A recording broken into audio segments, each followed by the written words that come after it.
Hello! Hello, everybody! Hello, hello! Happy Thursday!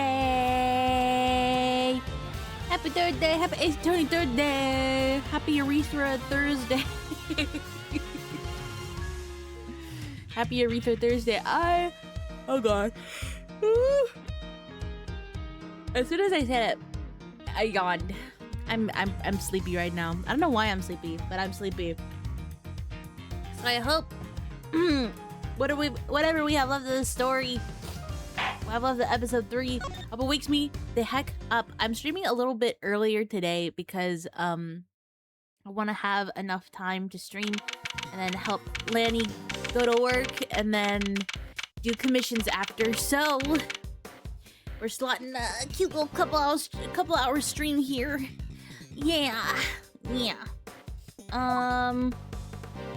Let's see, if I remember correctly, the last time we were here, we found out that I think the biggest thing that we left off on was Von Karma meddling with the evidence after the fact.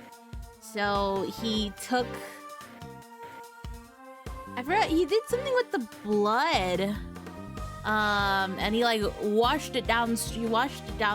He washed the little part of the chocolate chest or whatever with the blood on it, and he washed it downstream, and it ended up in the fountain. And they found it in the fountain, and they did like a blood test and figured out it was a R.D. Frost. Is that his name? Yeah, but it was his blood. So typical Von Karma.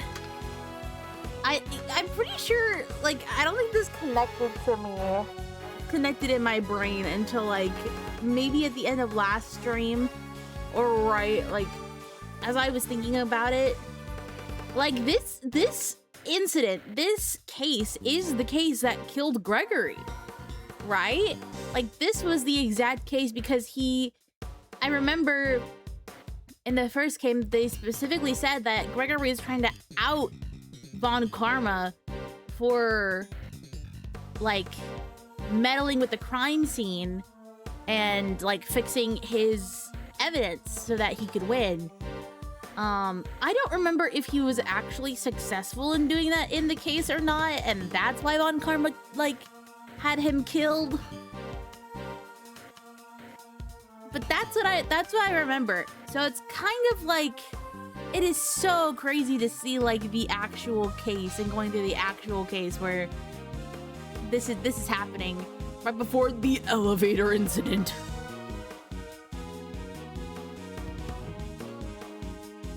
Anyway, let's continue on.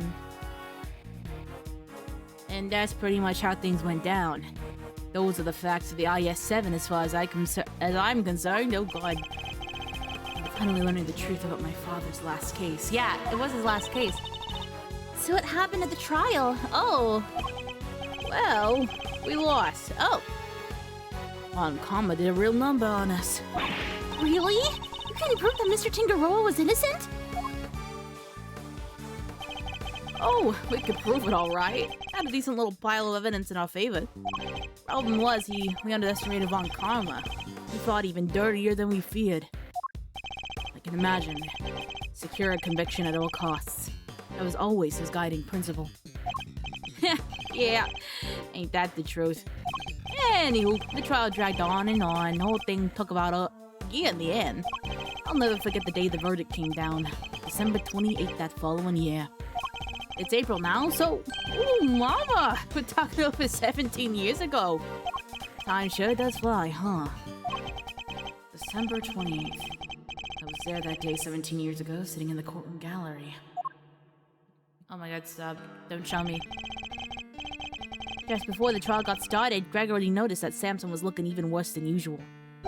Turns out the poor guy had finally reached his limit. It was so bad, even he said he wanted to be found guilty. Wait, you mean they forced a confession out of him? Yeah, Von Karma got what he'd been pushing for from the very beginning. And when Gregory tried to drop the bombshell about there being no body to speak of, He learned that Von Karma had used the power of the police to head him off at the pass. Even had himself a fake autopsy report. Ooh! But that wasn't the end of it. Von Karma had gotten Samson to falsely testify against himself to be an accessory to murder in court. Combined with his confession, the poor guy's goose was well and truly cooked. But Gregory still had his ace in the hole, though. The same ace he asked Detective Bad to help him with? Oh, not Vendor. The same ace he asked Detective Bad to help him with? Exactamundo. He knew he needed one last card to play if they squeezed the confession out of Samson. So he had Bad record all of Samson's interrogations. I guess Detective Bad really wanted to know the truth too, huh? We all did. But he was a trooper. Stayed with the case even after Von Karma took him off of it. He was tied up in some other big case too. Good old Bad. They don't make him like that anymore. No. Look at him. Anyway, Gregory presented the recordings as proof that Samson's confession was coerced. And you know what? It almost worked. A cop named Ian Seidman got fired. I think I remember that. Samson's interrogator and the initial detective before Bad, he took the fall for pretty much the whole thing. But Von Karma didn't get away scot-free. In fact, he was disciplined by the chief prosecutor. For the one and only time in his 40-year career. Yeah, that's why. Okay, yeah, he got disciplined. Still, Samson himself couldn't stomach another day in court. So when that guilty verdict came down, it didn't just signal the end of that day, but of the whole sad affair. I don't remember a lot myself, but my father's face when they declared Mr. Tinkeroa guilty. I was a young child at the time, but even I could tell how much he was hurting inside. Gregory wanted to appeal the ruling, of course. He would have done anything to clear Samson's name. But then, well, you know what happened next. Poor guy. He never got the chance. No! I should have left with him that day. I'll always blame myself for not doing that. But I shoved that aside and obsessed over something else instead. Or rather, someone else. I hated what you did. Hated you for choosing to stick with Von Karma. Oh shit.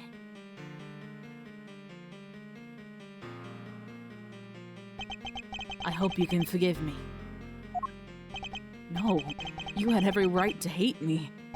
I went on to become a prosecutor as planned, and that's when Mr. Von Karma showed me his case file. According to these records, Mr. Tinkeroa was convicted as the main culprit in Mr. Frost's murder. Nope, that's not right. Samson was convicted as an accessory to murder. Strange. The file clearly states that he was the perpetrator. Plus, I'm fairly certain that all of Mr. Von Karma's cases were successfully solved. Mind if I take a peek at those? This file's been doctored. The part about the verdict, it's been changed. What? Here, feast your peepers on this. I hate this guy.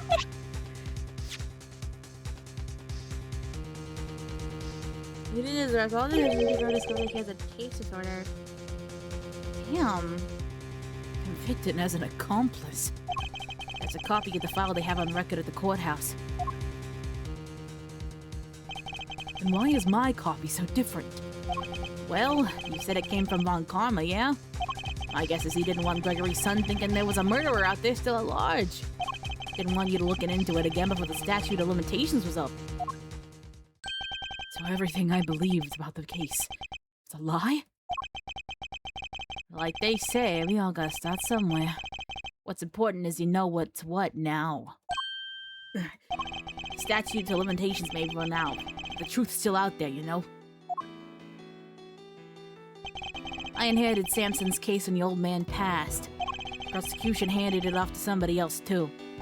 The great Von Karma wasn't going to bother facing off against a rookie like me, was he? Anyway, long story short, the killer was never found. And Samson was found guilty instead. That's terrible! Is there really nothing we can do to help him? Not without the real perp, I'm afraid. Until then, his confession stands. Speaking of which, I didn't find out until after the verdict had been handed down, but Von Karma had threatened Samson and made him a deal.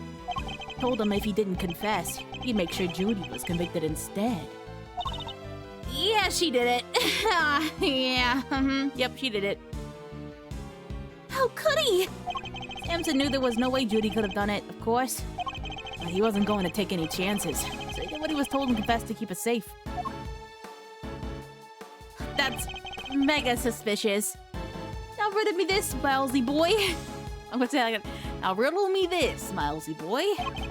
Why do you think your Uncle Eddie just happened to be in the prison the day Bronco Knight died? That's right. You were there to see Mr. Tangaroa. Bingo. Judy and I both promised to visit him every day. I didn't quite keep that promise, but Judy did. She never missed one visit in all these years. Come rain or shine, she always showed up. But none of that changes the fact that Samson is still being unduly punished day after day.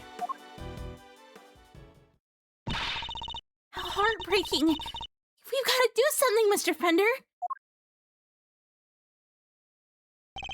Well, kiddo, that's actually why we came here. The ice sculptures are back on display just like they were all those years ago. And we're going to see what we can find out. Right, Miles Areno? I'm a prosecutor, Fender. I don't look at these things in the same way as you or my father. Miles. That doesn't matter right now. Speaking not as a prosecutor, but as Miles Edgeworth. I want to know the truth behind both of these cases. And I'm not leaving until I do. You really are old Gregory's son through and through.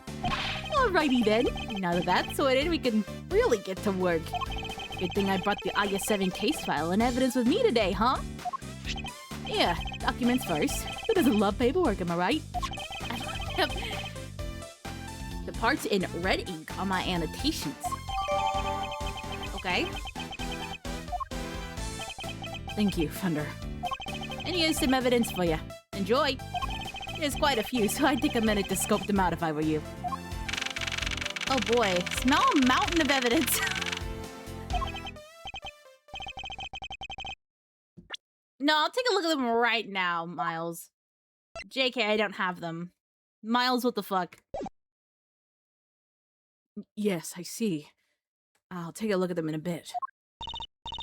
You know, our current case is just full of loose threads too, come to think of it. Indeed.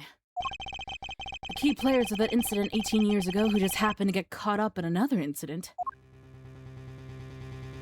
The ice sculptures in the winter wing that are perfect replicas of the one 18 years ago. Poison gas attack in the autumn wing, which has been disguised in the winter wing. Two chemicals that were found inside the Pisces statue's display case, ubiquitous and asphyxiant. That form of poisonous gas were mixed together. The victim of the gas attack, Carmela Gusto, who was no stranger to the events of 18 years ago, and who is still unconscious and undergoing treatment in the medical room. And finally, we come to the body floating face down in a fountain. And the fact that the ice sculptures have melted, just as they did all those years ago. The events of the present day would appear to be intimately linked with the events of the past, which means they may be able to help us learn more about what happened 18 years ago. Sounds good to me. Let's get investigating. Objection! Hey, what are you doing here? Oh, no you don't. Aren't you forgetting somebody? I could have sworn this is my investigation. Eustace is quite right. I do hope you aren't intending to obstruct him in his duties, Mr. Edgeworth. I would hate to have to add a guilty to my report to the committee. What am I guilty of now? Of course not. I am simply offering once again to do what I can to help with this investigation. Your offer is duly noted, and duly declined. Oof. She isn't pulling any punches. The identity of the body from the fountain is currently being ascertained. It is only a matter of time until we have all the information we need. Perhaps I can help you speed that process along. I think I have an idea of who our mystery victim might be. What? Really? Then you have to tell me! It's the law! Very well. Do I know this? Oof. just the ice sculptures that have resurfaced after 18 years. The body in the fountain may also be a visitor from the past. Girl, what? No fucking way. Come on. I mean,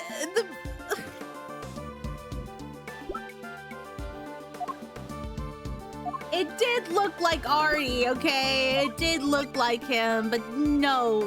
Take that! No way. Oh my god. Oh my god. Oh my god. What? I believe the body in the fountain is that of the man who was murdered here 18 years ago. Mr. Artie Frost. What? You're saying that poor Chillywinks? Oh, that was poor Chillywinks? Wait. Who the heck is Chillywinks or Artie or whoever it is you're talking about? Artie Frost was a famous sculptor, Eustace. Although he was better known as Paul Halik. The sculptures on display here are all his works. No way. Sounds like he did well for himself. Always good to encounter a fellow winner. He's dead, Eustace! Mr. Frost was also the victim in the IS-7 incident. Judge Gavelle knows about the IS-7 incident? Mr. Edgeworth, the IS-7 incident is an 18-year-old case. And according to police records, the victim's body was recovered, and an autopsy duly carried out. Sure, that's what the records say. But the records can't always be trusted. What are you insinuating? That while the records say stuff like, body totally recovered, the defense back then begged to differ. Not that it stopped the prosecution from shutting down hard, of course. Oh, ring!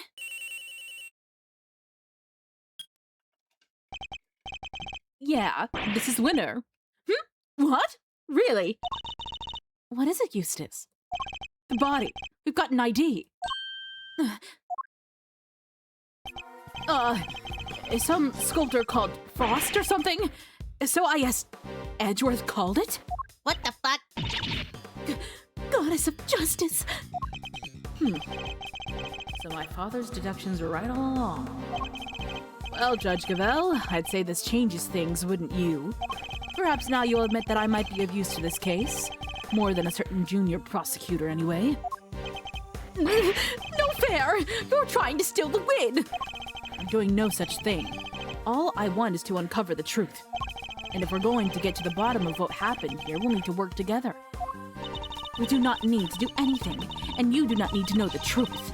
This case is none of your concern. Objection! Objection! Whoa there, Judge G. I think you might be wrong about that. Another of your interruptions, Mr. Fender. Yup. See, I was on the defense team for IS-7, so this case is very much my concern. I was one of the pesky kids pushing the theory that the body had actually gone missing. The prosecutor at the time may have brushed us off, but you can't deny the testimony of your eyes. Or to put it a little more bluntly, the prosecution's case is rotten from the ground up. When there's been a miscarriage of justice caused by the prosecution, it's the committee's job to fix it, no? Yes! Eat her up! Eat her up! Ugh. And who better to help you unpick the mess than someone who was there at the time? Unless you have an ulterior motive. Judge Gavelle seems to know the facts of the IS-7 incident in some detail. In which case, I suspect she must be here on the committee's behalf. Your connection to the case is noted, Mr. Fender, but I failed to see how it concerns Mr. Edgeworth. He's the son of the original defense attorney, the protege of the case's lead prosecutor. If that's not enough for you, he was at the trial too. I think it's just possible he might have a little something to bring to the table, don't you? Very well. You may both assist in the investigation, but only if you refrain from interfering with the work of others. The winter wing is off limits for now. This room, however, is all yours. Alrighty, great to hear we're on the same wavelength, G. Why don't we bring it in to show we're all on the same side of justice? I will chop your balls off. Do not test me, Mr. Fender. Your permission to investigate can be revoked at any time. Duly noted, Your Honor. This is a turn up for the books, huh, Milesy? We get to do our thing after all.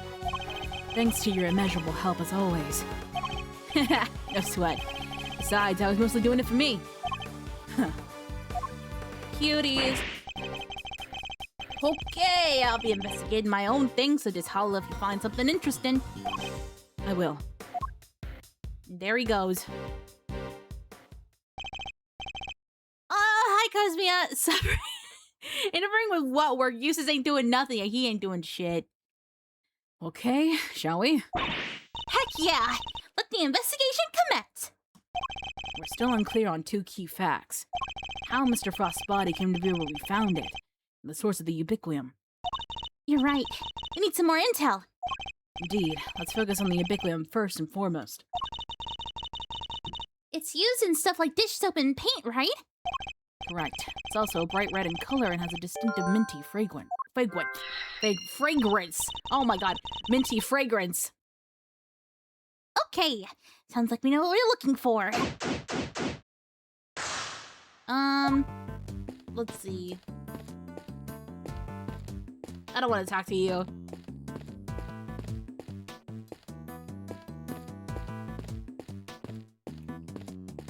Let's talk to... Hello there, dearie. Still skating away, are you? Found anything interesting?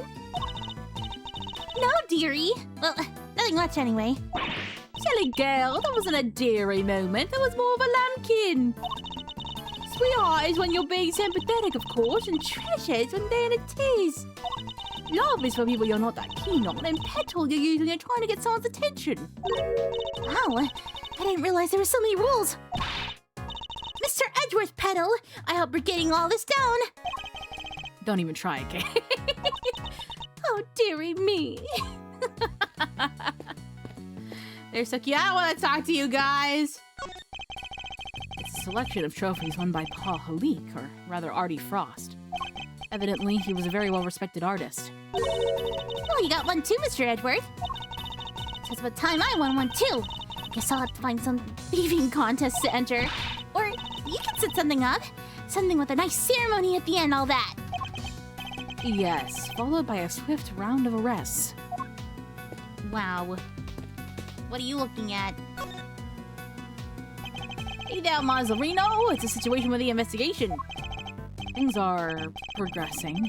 I think a fuller picture of what happened is beginning to emerge. Good to hear. Guess I better step up my game too then. Oh. This case seems to have a lot in common with the incident from 18 years ago. And how? It's got the lot. Melton statues and the winter wing. And even the murder victim's body. How did nobody ever figure out that the body had gone missing?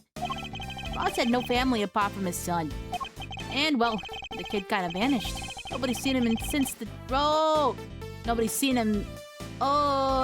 since around the time of the incident. Is that his son? Listo's son, too. Him and his best pal from school both just up and disappeared.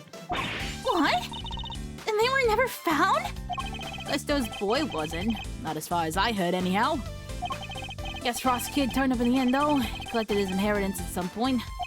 But yeah, with no family around just after the incident, Frost got no funeral, no nothing. So no need for the police to release the body, and no need for anybody to find out they didn't have it. They filed their fake autopsy report, and nobody was any the wiser. Well, almost nobody. Tonka, I can't believe Mr. Von Karma would have stooped so low. Okay. Interesting. Okay, maybe it's the time to... We don't have the evidence yet? Miles, why can't I look at it? Let me look at it. Oh. Wait. Wait. Mrs. Bound's tea set is laid out neatly on the serving cart. The pamphlet says the gallery is famous for its tea. Understandably so. The cup we were given was delicious. Looks like all this stuff was designed by Mr. Frost. Interesting. In that case, I think we better take a closer look. What at? A caddy containing Ceylon tea leaves. Oh, sorry. There, I keep forgetting the pronunciation of this. I have to look at it every time. So it's Salon. It's Salon. Okay. Salon tea leaves. It's a well-crafted tin canister designed to prevent moisture and sunlight from damaging its contents. Not a bad thing to use considering the quality of the blend Miss Bound serves. The tablecloth draped over the cart is pure white and completely spotless. And it's just waiting for me to grab by the edge, clear my mind, and whoosh! Okay, I cannot stress enough how bad of an idea that would be. Aw, come on. What's the worst that could happen? Even if it does all go sideways, you'd wind up with a cool tea-colored tie-dye. Yes, well, I'd rather it remained white. Plus, I don't think Miss Bound would appreciate us meddling with it. Really? There are so many other colors that would totally work. Pink, sky blue, tea leaves brown. My god, gay. So this dishware is made by Artie Frost. It looks very fancy. Oh, it is. I'm willing to bet that this set can fetch something in the thousands of dollars. So let's try not to touch any of it unless we absolutely have to. Whoa, this set's really worth that much? Stop it, Kay. I can see your eyes lighting up. Miss Bound must really be a fan of Mr. Frost, like Fender said, to still have this. Oh, okay. Grabbed the teapot again, I guess. No! Hey! Edgy! What is it? Be careful with that teapot, you hear? Why is Larry so concerned all of a sudden? Oh boy. Honored guests. I can pour you a cup if you like. Miss Bound. Julie! I'm good, thanks. No tea for me. You two knock yourselves out. Thank you for the offer. Yes, why not? A quick break won't hurt. 2 cups coming right up.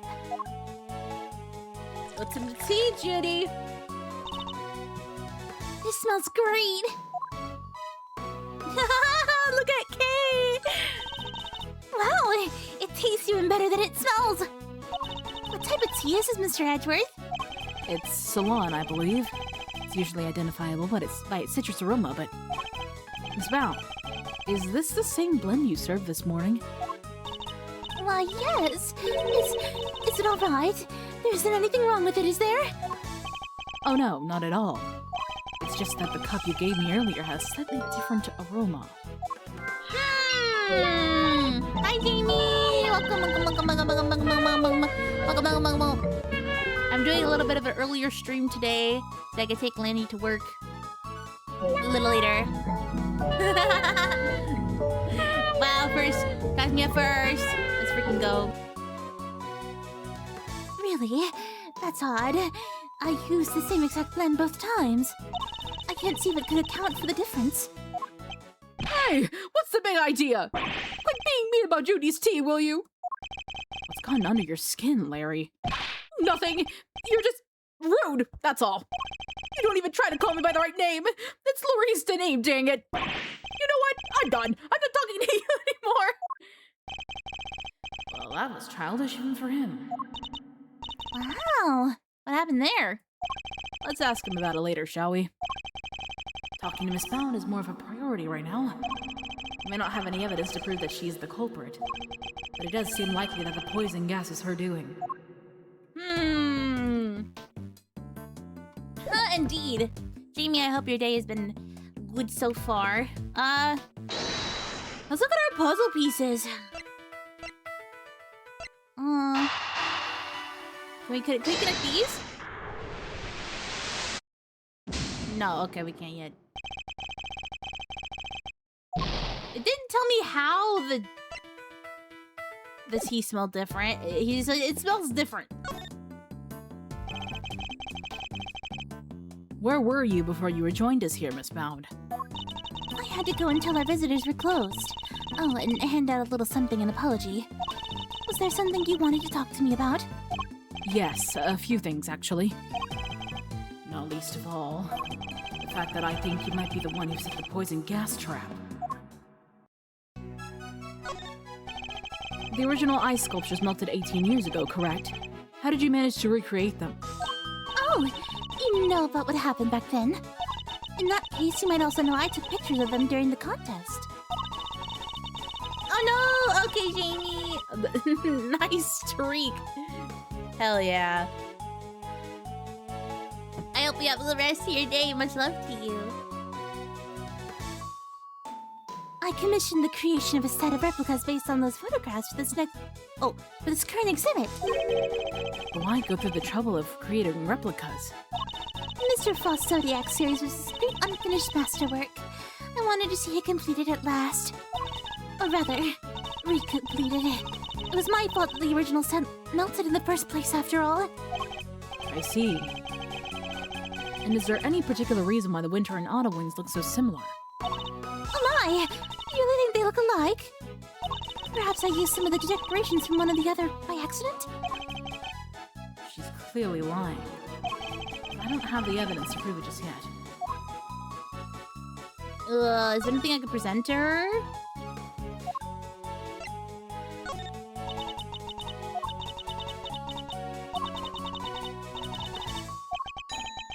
What the hell?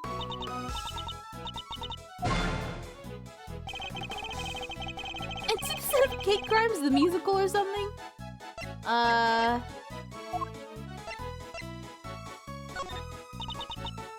Okay, that's not anything.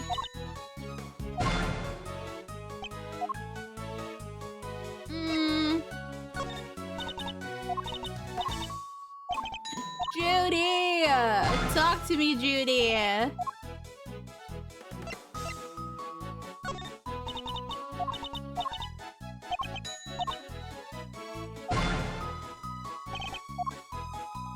Okay. I guess we'll have to come back later? The body's been taken back to the lab, sir. Autopsy's underway. And how's the rest of the fountain looking? Rather beautiful, actually, sir. The water's crystal clear and kind of soothing. Almost as if there wasn't a body floating in it not so long ago, Okay.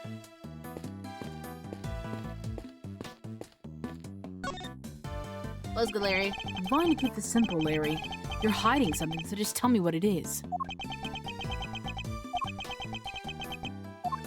Whoa! Quit with the glare off, you two! It's weird! Ah, come on, kid. You know me better than that. I wasn't staring. I was struck by an idea for a picture. Now, Edgy, he was glaring. Yes, and I'll keep glaring at you until you tell us what it is you're hiding. Quit! I already told you I'm not talking to you anymore. You're talking to me right now. I mean, from now on, I'm not talking to you ever again. Starting now. This is getting me nowhere. Suppose I'll have to figure out what he's hiding first before I can get the whole truth out of him. What are you hiding? Not saying. Look, you two, this is no time for kids' games. Well, I certainly wasn't playing. It's pretty clear Larice isn't going to talk to you. Oh, he'll talk. Don't you worry about that. I need to know what Larry is hiding. Perhaps something around here could give me a clue. What are you hiding, Larice Denim? It's a sculpture of a brave warrior battling against a serpent. Did Paul Halik make this one too, Mr. Edgeworth? He did. It seems he was fascinated by fantasy and mythology when he was a young man. This piece embodies the tragic yet gritty determination of the young as they face an impossible situation. It's called the math test. Talk about relatable. I'm crying.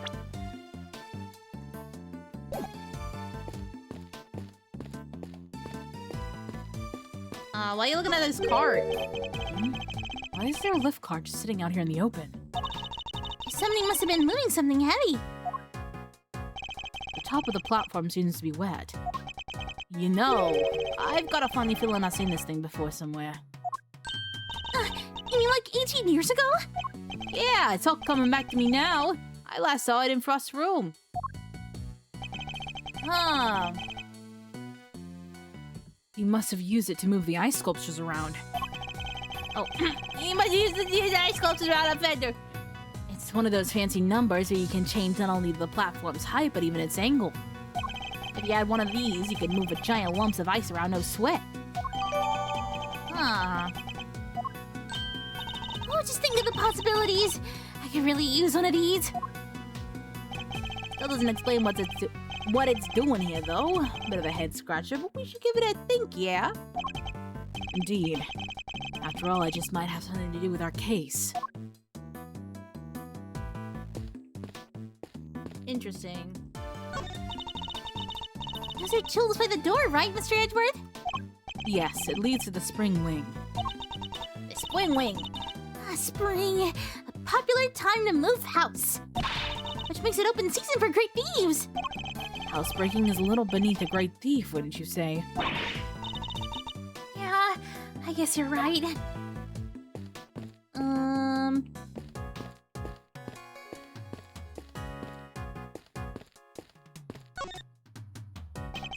Seems the police have already removed the body. Why did the body of a victim from 18 years ago turn up in this fountain? And why wasn't it all rotten and stuff? Did it slowly shuffle its way here? Did I remind you that zombies aren't real? It seems likely that the body was preserved somehow. Really? Is that even possible? Hey, Mr. Forensics guy! Anything to report? Yes, ma'am!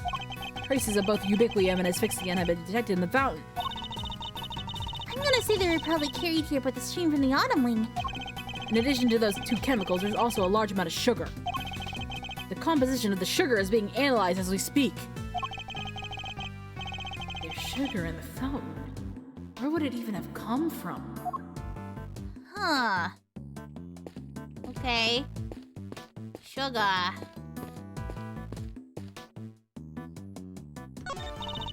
Don't think you've gotten away with anything, Mr. Edgeworth. I'll be reporting your actions to the committee. Do whatever you need to do, Judge Gravel. And we'll do the same. You are the self-styled great thief, correct? Mr. Edgeworth's association with such a character will be of interest to the committee too, of course. Go ahead and report me to your stupid committee. I'll be the toast of the thieving community. It looks like Judge Gravel will have to think up some new threats if she wants to intimidate Kay. I don't want to talk to Eustace. Mr. Winner was very clear that you're only allowed to investigate this room. So I'm afraid I can't let you pass. Sorry, sir. It wouldn't make much difference if you did, officer. You're standing in front of a wall. Oh, but we all know a few bricks won't stop you, Mr. Miles Edgeworth, sir. Oh, he actually sounds kind of scared of you. Just what kind of reputation do I have down at the precinct? Probably you're scary as fuck. Okay, though, I love you.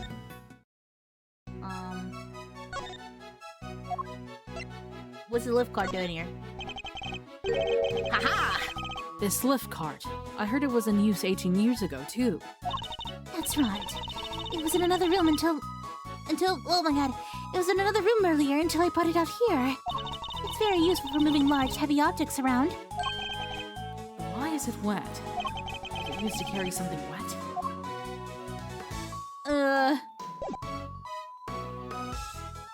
Girl? Where are we supposed to go with this?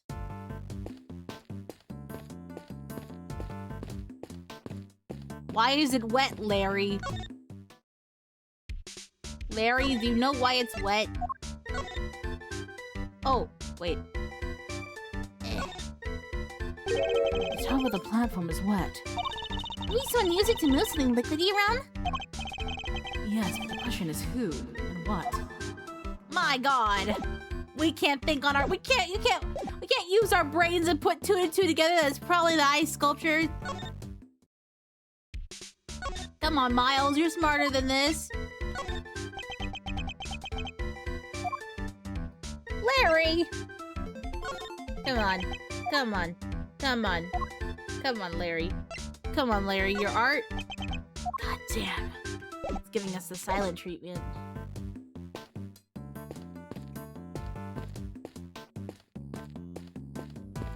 Let's look around the room. Did I just miss this? From the color and the aroma, I'd say this is a puddle of spilt tea. And look, there's a small chunk of ceramic on it. Okay, I just totally missed that, I guess. I guess somebody must have broke something? I know that insignia. certain high-strung somebody might just know a little something too. Larry, did you spill tea? Larry. Larry. Larry. Would you mind taking a look at this for me, Larry? Why would you show me that? Tell me, what is it about Miss Bounce Tisa that's got you so agitated? If you won't tell me, then perhaps you'd prefer to explain it to Judge Gavelle. Wait, don't make me look bad in front of Verity. She thinks I'm a sensible, cool, clean-cut guy. I don't want her to see the real me, the real low-down, dirty me. I'm not so sure anybody here thinks you're particularly clean-cut, Larry. But if you don't want her to think badly of you, the best thing you can do is talk to me. Alright, I'll talk! What are you hiding, bro? Alright, Larry, enough is enough. Now confess. Is this any way to treat your best friend, Edgy? Is this any way for you to treat yours? By lying to him, hiding things. Ooh, nice gaslight, Edgeworth. I get the picture already, so stop glaring at me like that. I'll tell you everything, okay? Earlier, I thought Verity might like a cup of tea, so I went to pour one for her. But I got distracted and my hand slipped and smash! I broke the teapot! A priceless work of art! It's in pieces because of me! No words exist to describe how far away I saw this coming from. Ouch! You messed up this time, Larice. See, Edgy? Everyone's going to think less of me now. Judy's never going to forgive me for this. Crying to me won't do you any good. I think you need to apologize to Miss Bound. Oh my god. My teapot. I see. I'm sorry, Judy. I'm so sorry. I don't have any money, but I'll paint your portrait. I'll paint you 50 portraits. Please, Mr. Deneen. It's really me who should be apologizing. How could I have failed to not notice that there was broken pieces of ceramics on the floor? Somebody could have been hurt. Here, let me make sure that's safely disposed of. The teapot in question was designed by Artie Frost, correct? I understand it was something you've long treasured. You must be upset. Oh, I am. But of course, all things break eventually. And as luck would have it, I have another identical teapot. It's far from the end of the world. Is she less attached to Mr. Frost's work than she used to be? I can't believe this, Judy. You're the sweetest, the kindest. This other teapot you're talking about, it's the one sitting on top of the cart right now, right? What do you mean? Yeah, so when I smashed the first one, I tried to hide the pieces in the bottom of the cart. And that's when I saw that other pot under there. So I took it out and basically switched the two pots. Oh, I see. Yup, and that's everything I have to tell you. I'll be extra careful not to break the other one, I promise. You have no shame whatsoever, do you? I'm sorry. It's really quite alright. Thank you for being so honest. See, Edgy, isn't Judy the absolute best? I trust you won't take advantage of her kindness and will make amends somehow. I sure will. Once I make it as an artist, I'm going to give her one of my paintings. She was one of my models, after all. It's only fair. At this rate, I suspect he's likely to make more trouble than amends. Don't you think it would be better for you to keep out of her way for a very long while? Oh, but I will be keeping out of her way, because I sketched her and the others already.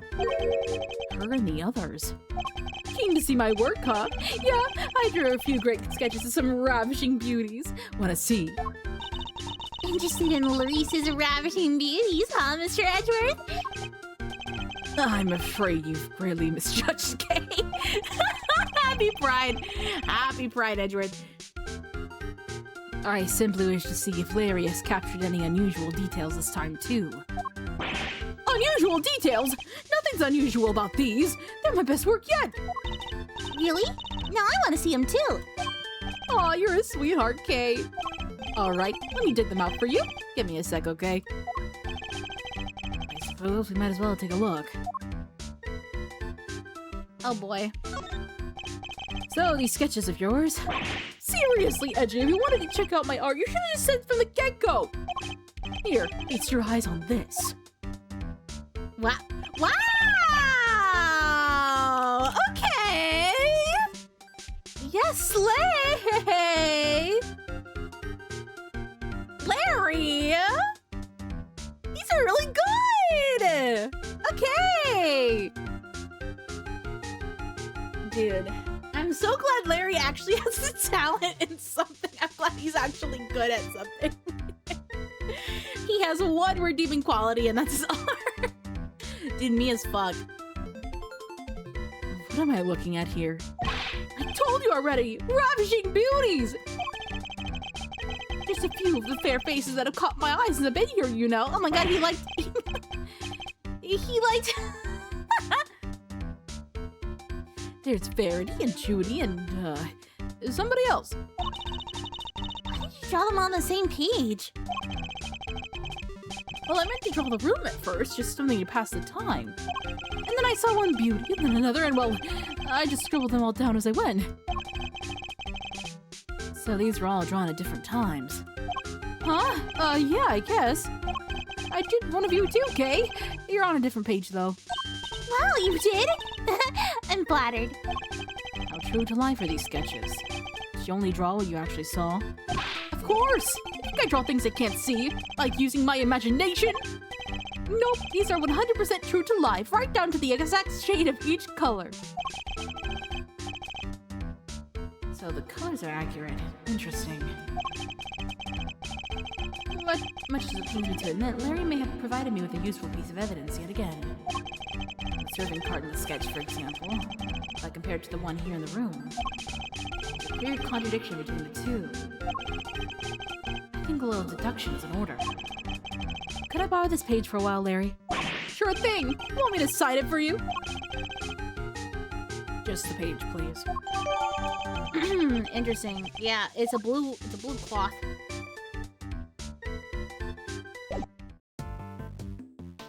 Are we talking about...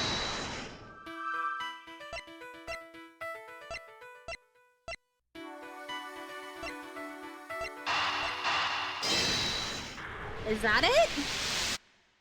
Oh, it is? I suspect the difference in aroma we notice is due to the teapots having been switched. You do? I can't see what else it could have been. The tea itself hadn't changed. Why don't we ask Miss Bound just to be sure? Miss Bound, the difference in aroma we notice, do you think it could have been because of the different teapot? I suppose so. My cup just now had a subtle minty scent. Ooh, rather like uva tea. Oh, I just remembered. I made some peppermint tea in that pot only yesterday. That must be where the minty aroma is coming from. Huh. Could that really be it? I think you guys drink Ubiquitium. I think that's what you guys drink, actually. Or at least traces of it. The tea from the teapot Larry switched in from under the cart smelled faintly of mint. Right. Miss Bound said she used that pot to make peppermint tea yesterday. Yes, but there's something else that's been troubling me. Miss Bound seemed more taken aback by the switching of the teapots than the breaking of one. You're right! You expect it to be the other way around. I suspect she might have been deliberately hiding the teapot underneath the cart. But why? One of Ubiquitium's key characteristics is its minty fragrance. So what if she had been hiding some of that teapot? What? In the teapot? It's simply a possibility, but one worth investigating, I believe. Mr. Winner, any luck finding that Ubiquitium? Huh? Oh! My people are searching the entire gallery, but they haven't found anything yet. And what about you? Don't tell me you know where it came from. I may have an idea. Ha! I knew it! If I can't find it, there's no chance a useless... What? You do know where it came from? Yes. Where? Miss Bound's teapot. Wow! Nice piece! I like it! Yeah, this looks like a fitting prize for a natural-born winner. It's not a prize, it's a vital piece of evidence. Oh, it's just evidence? Then I'll have one of the forensics people check it out. I hate this guy. I hate this guy. Mr. Edgeworth, is there some sort of problem with my teapot? Possibly. The minty fragrance we notice coming from it. I think it just might be the scent of one of the chemicals used to make the poison gas. But, Mr. Edgeworth, surely you don't think I had anything to do with that? I'm afraid I do. You know, it's weird because I've been watching a little bit of true crime while I draw. I do commissions, and like the biggest thing that culprits always say is if they have like if the cops or like an investigator finds like a piece of evidence that links them to them, but like they don't have any hard evidence, they're always like, you don't think I did it, do you? Or it's like, or they like try to like make sure that the cops don't think it's them. Like, but that's just like the biggest giveaway of like, bro, why do you think you're guilty? Like, if you weren't guilty, like, I think that as a not guilty person, you wouldn't say anything. It would have been like, well, who did this? Or like, how did you, like, what happened? You know, it wouldn't be like, you didn't think I did that. You wouldn't think that traced back to me, do you? Like, the investigators be like, well, why did you say that? We weren't even thinking that. And like, we only had a slight suspicion. The method used to create the gas would have required considerable preparation. Nobody would have had the time or the opportunity to set that up except you. That's not strictly true. It took around a week to get Zodiac Hall ready for the exhibition. There were all kinds of people coming and going through here during that time. Felicia, for one. So you see, I'm not the only person who could have set it up at all. The stone is on our radar too, of course. You needn't worry about that. Besides, I wouldn't know the first thing about making poison gas. So even if you did find some ubiquium in my teapot, I wouldn't have had any idea what to do with it. But I suppose you should see what the test results may say first. Yeah, but she said ubiquium. Miss Bound claims she doesn't know the first thing about making poison gas. I need to find a way to prove that she's lying. I feel like it's weird that she'd know the name of the chemical. Edward speaking. Sir, it's me! Yeah! Is everything alright, Detective? Everybody's left the winter wing. It's just me and you now. Which means I can tell you what we found out. You really shouldn't be sharing information about the investigation. But after the past week or so, I'm not about to stop now. Dude, Gumshoe's kind of been on a roll. I'm really proud of this guy. He's doing great. The exhibits in here have all completely melted. All that's left in the display cases is some stuff at the bottom. More of it in the Taurus case, more of it in the Taurus case than in the Gemini case, though. Describe this stuff for me if you can. Describe this stuff for me if you can. Yes, sir. It's like a pale blue liquid. I had the lab run some tests just now.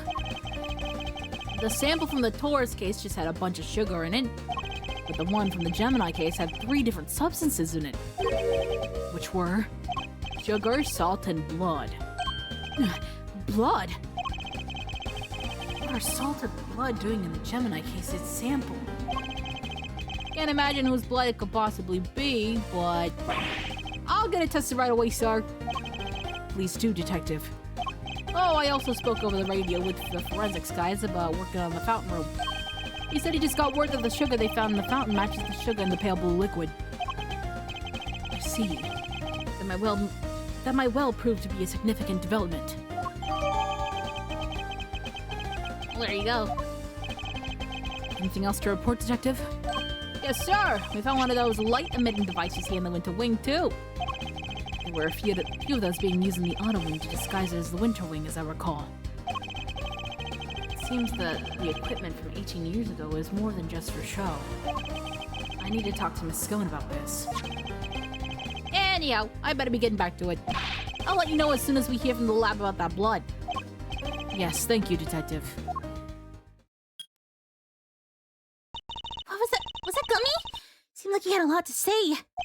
He did, and all of it very useful. Huh? I'm going to prove that Miss Bound's claims about who could have set up the poison gas trap are false. I'll need to talk to a certain somebody else who was here 18 years ago. What's up, Miss Scone? Miss Scone, I'd like to ask you a few questions, if I may. Of course, dear. Fire away! Anything for you, Milesy Smilesy, and dear sweet little tooth decay. What the hell? I'd appreciate it that if that was the last time you called me Milesy Smilesy. I'm not a fan of tooth decay either. Well, you just have to like it or lump it. I can't change a nickname once I've settled on it. Well, I guess you tried. What can you tell us about the various devices used to decorate the gallery's exhibits? There seem to be some pretty specialized items in use. Light-emitting devices, luminous fabrics. Oh, I can tell you all about those, dearie. After all, I'm the one who gave them to Moody Jody. It was my way of saying sorry after I broke the rules all those years ago. I bought her 4 lovely new salt lamps and gave her the 4 pieces of luminous cloth I used for the contest. Wow, that's super generous of you. Well, us girls have to do our best, don't we? Not everybody understands, of course. That I better not be a dig at me, the wish. I told you how kind I thought that was. Yes, back when you were a dear, sweet, innocent baby boy. What happened to you, eh? A dear, sweet, innocent baby boy? Mr. Fender? I can't quite picture that, I have to say. He was. So, these decorations, they're all the same as the ones you saw 18 years ago, correct? Yup. Salt lamps, glowing fabric, lightning doodads, the whole bit. There are 4 luminous cloths in use in the autumn wing. But I'm sure I saw another one somewhere. I'm not lying. Oh, it's in my bag somewhere. I'm sure of it. What is she looking for? That's... Oh, okay. Yeah, I remember that. Maybe I should jog her memory with something so Miss Scone will tell us more.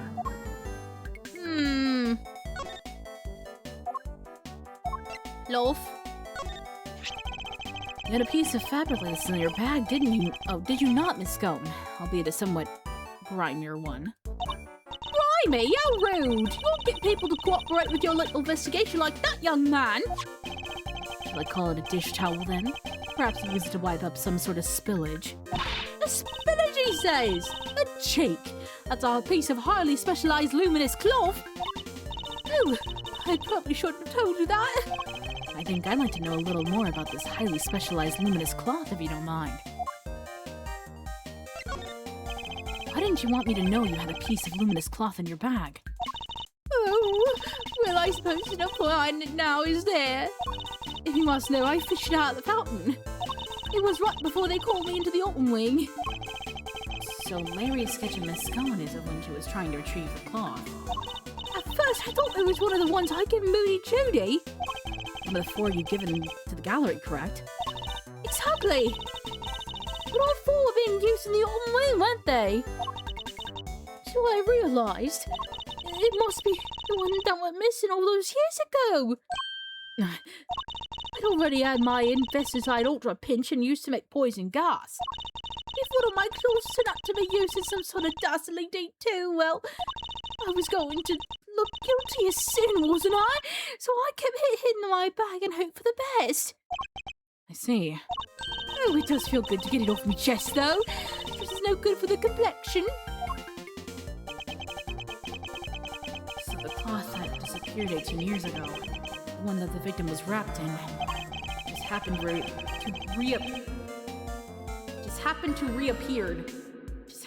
reappear in the fountain at the same time as the body.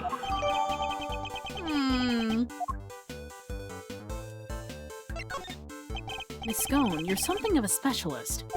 How might someone learn to make the poison gas that was used in the attack, Any ideas?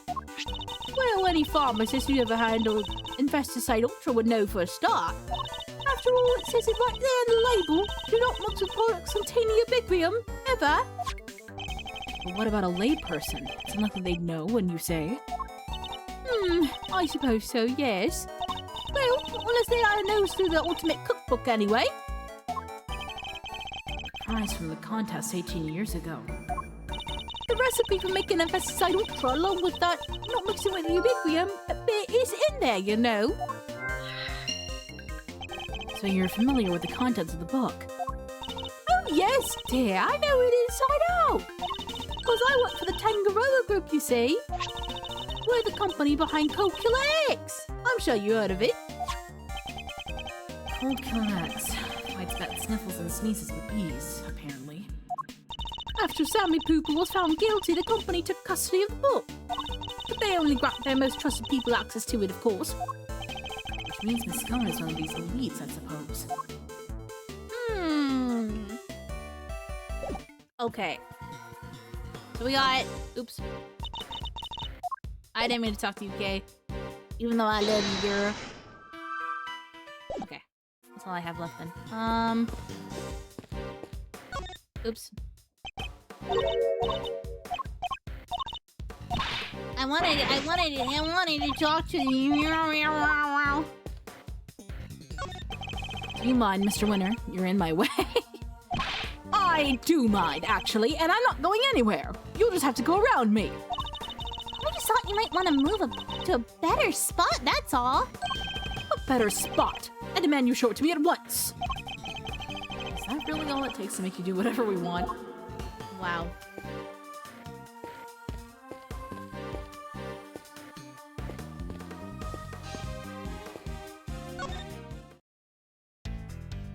Ooh.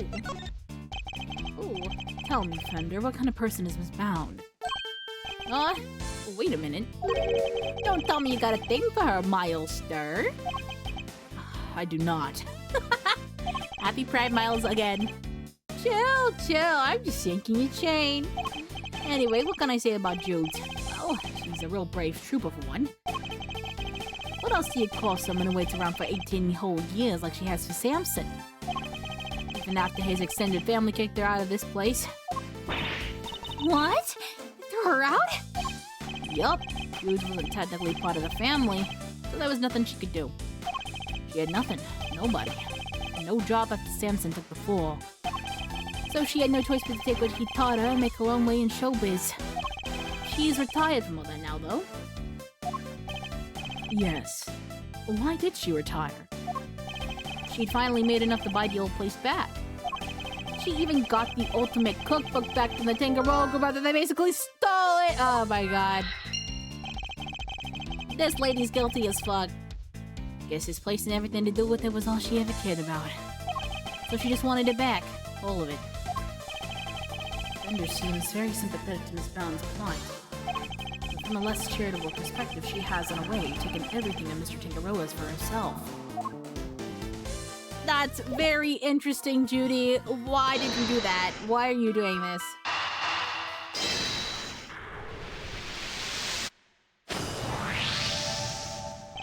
The Ultimate Cookbook contained instructions on how to create the poison gas. And the current owner of that book is none other than Miss Judy Bound. No way! You mean... I'm afraid I do. Miss Bound would have been perfectly capable of setting the gas trap. Finally, we can prove she's been lying to us. Oh, Judy! Oh, Judy Pooty.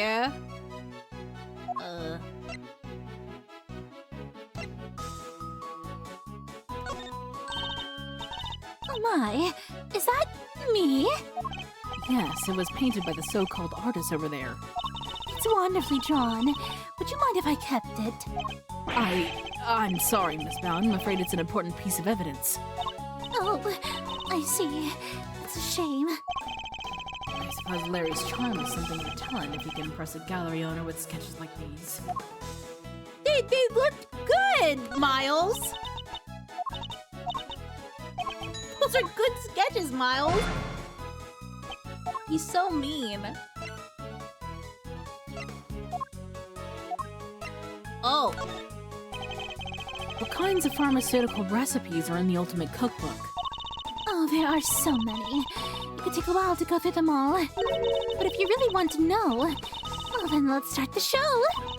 Come join me as we sing this song. It's a nifty, thrifty 2 hours long. Now one by one we'll sing the things the world with his best little cookbook brings. What do you think, Mr. Edgeworth? Want to listen to the rest? No, that won't be necessary. What the fuck? Judy.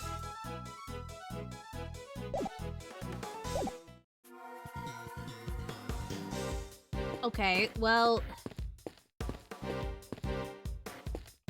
Who do we talk to about this, then?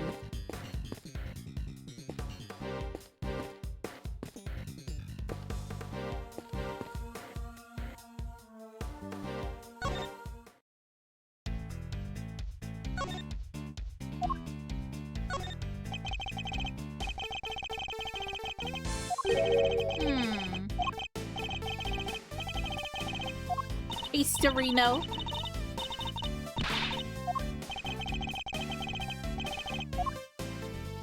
I had a feeling.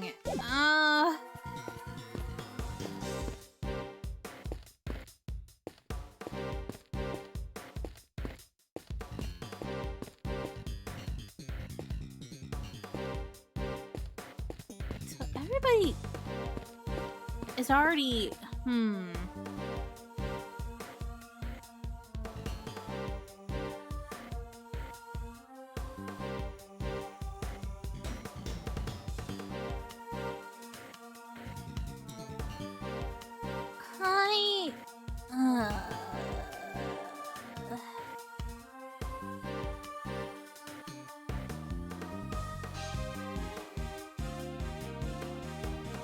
Maybe.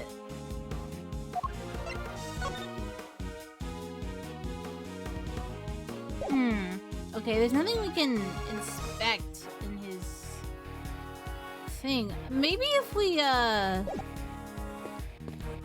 go back to the cart?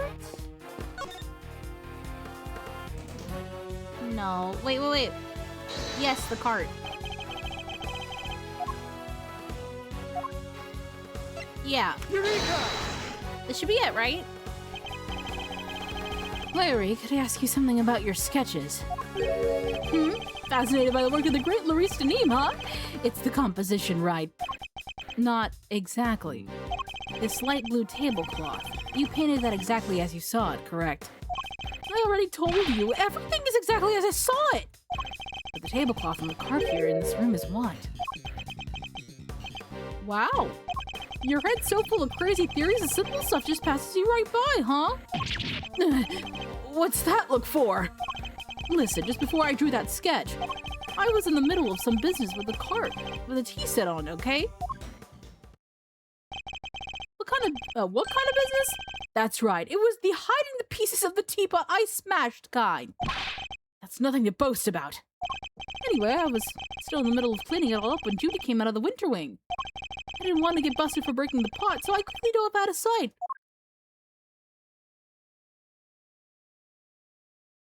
Oh.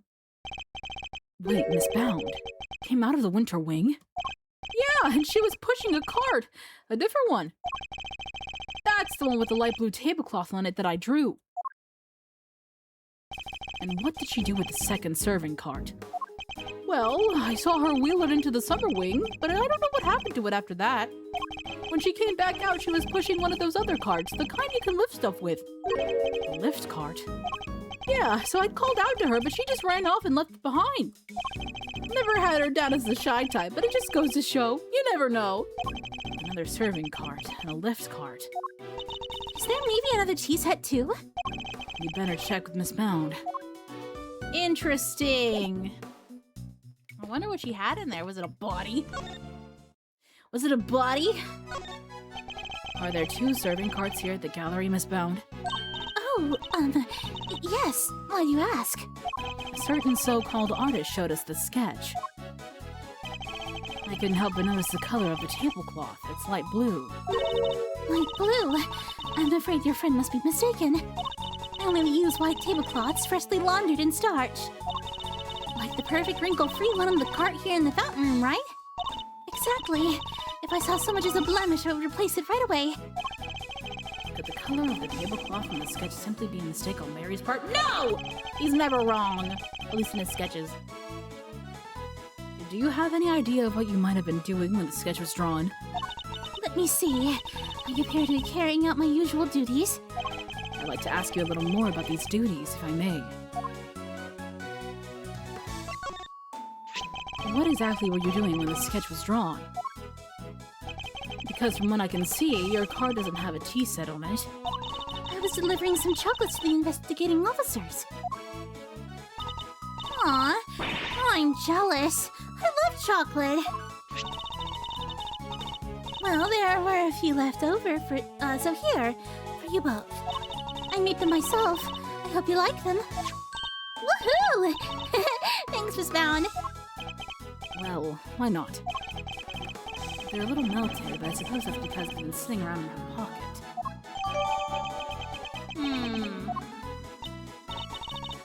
They're super sweet. I love them. I'm very glad to hear it. They may not be the prettiest, but I'm grateful for the energy boost nonetheless. But perhaps they could do with a little less sugar. Just like your dad.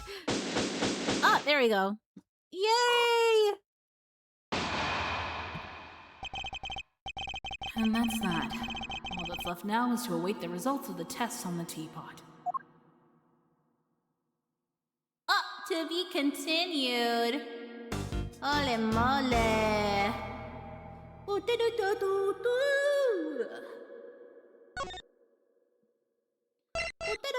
that's autosave. Oh boy.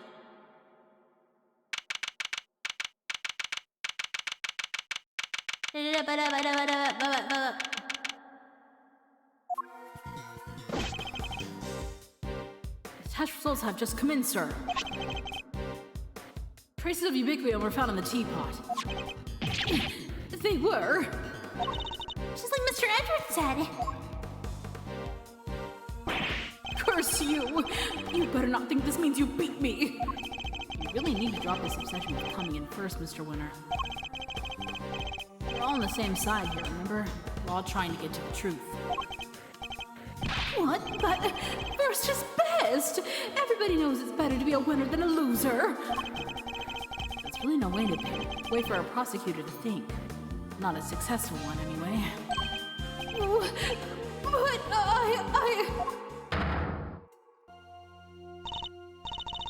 Enough. Mr. Edgeworth, please refrain from taunting the boy. Ignore him, Eustace. He isn't worthy of your attention. Why are you babying him so much? I'm gonna fail! Oh, alright. Why don't I take care of things here for now? In the meantime, you can perform the far more important task of going and checking on the victim. Oh, yeah, good idea. I'll be right back. Excellent. We shall see you shortly then. Mr. Winner is annoying but totally harmless.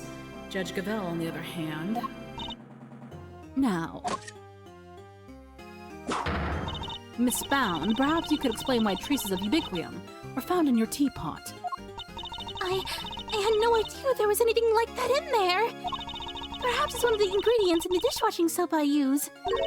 So you are telling the court that you did not intentionally put ubiquium in the teapot? Yes, exactly. Why would I? Until today, I had no idea that it could even be used to make poison gas. Objection! Objection. You're a trained actress, are you not, Miss Bound? I'd have thought you would be a more convincing liar. What do you mean? You have access to the Ultimate Cookbook, correct? A book that just happens to contain instructions on how to create the poison gas used in the attack. Meaning, it's perfectly possible for you to know exactly how to make it. You're very well informed, Mr. Edgeworth. Miss Bound, is what Mr. Edgeworth said true? The book does contain information on how to make the poison gas, yes. but the fact that I have seen it doesn't make me guilty. Can I ask exactly how the gas was triggered?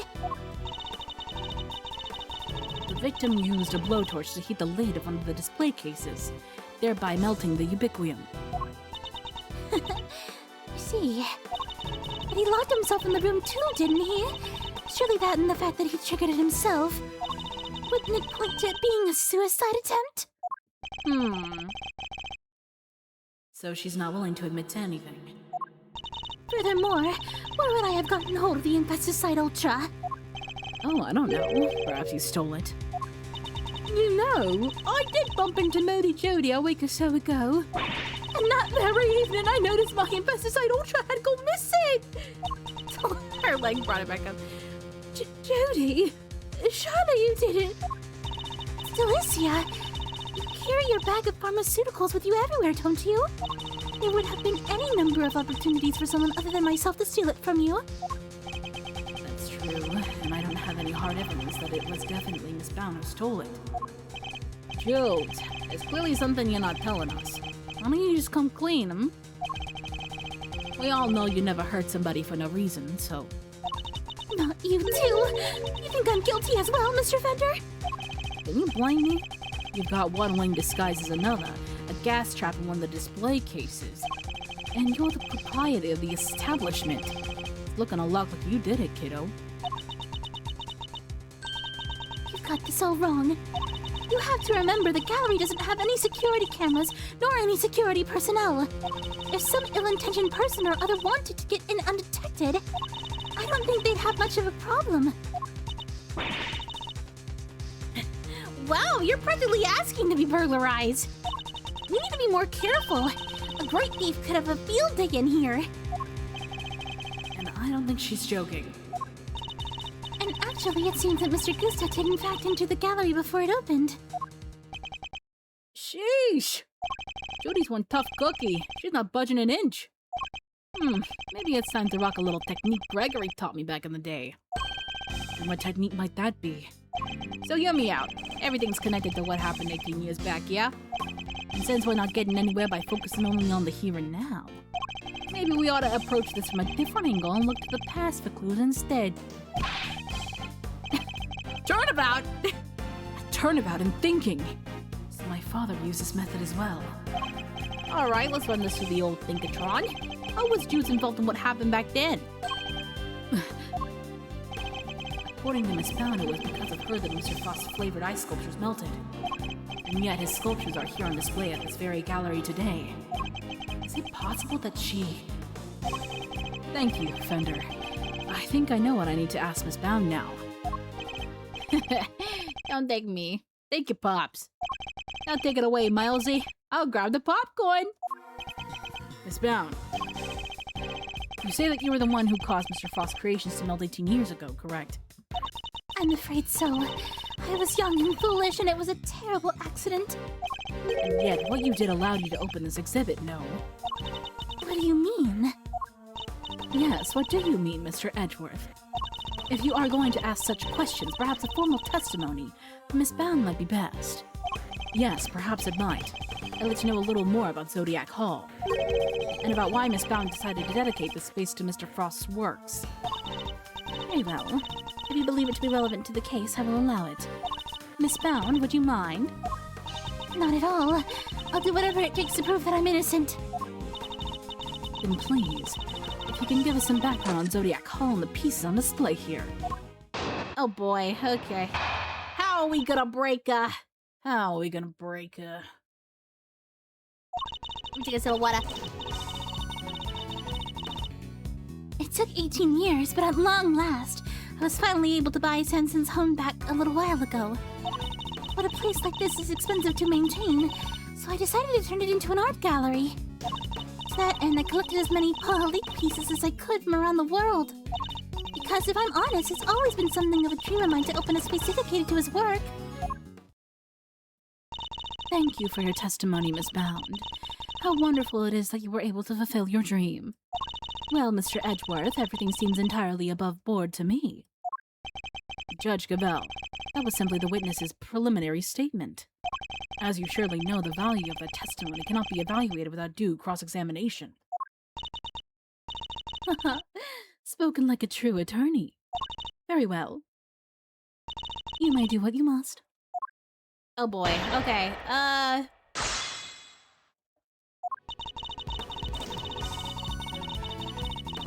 That doesn't seem like anything.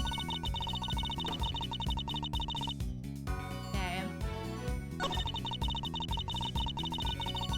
From around the world.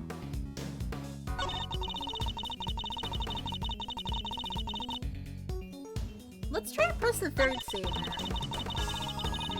See what that does. Hold it! Pahalik. That was Mr. Frost's pseudonym, correct? Yes, he adopted it while he was working as a sculptor in France. I see. I'm curious about some of the pieces in your collection. More specifically, how you were able to acquire the Taurus and Gemini sculptures. It was my understanding that Mr. Frost died before he can complete them. Yes, I was able to create replicas for the Winter Wing based on photos of sculptures he made. Really? Perhaps you could go into some more detail on that. Oh. Because, if I'm honest, I was able to create replicas Because of the photos of the sculptures he made. Okay.